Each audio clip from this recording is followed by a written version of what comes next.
if you look at who benefits from the conflict in the Middle East, it's very easy to see how China benefits. Right? So just to use one specific example, at the G20 meeting, IMEC was announced.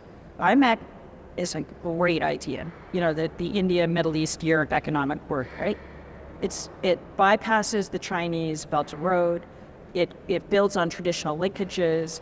It's a great idea. Well, now the middle of IMEC is on fire. Exactly. Right? So if you're an investor and you're looking at those cost-benefit analyses, you're much less interested in investing in IMEC. Obviously. Yeah.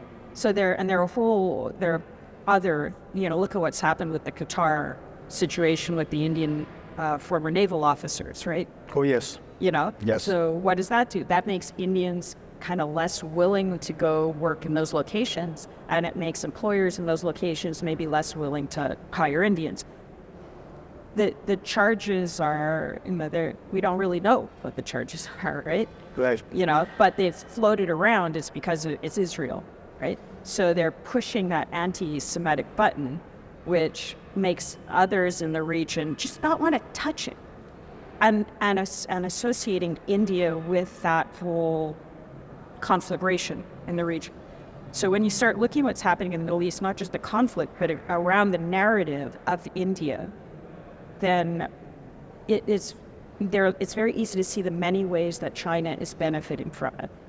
And I've often looked at countries' relationship to India. What you can see is if a country is very concerned about China, they understand how important India is, right? Mm-hmm. If they're less concerned about China, then they're more willing to create problems with the relationship with India. Mm-hmm. Okay? It shouldn't be that way. It should be just a straightforward bilateral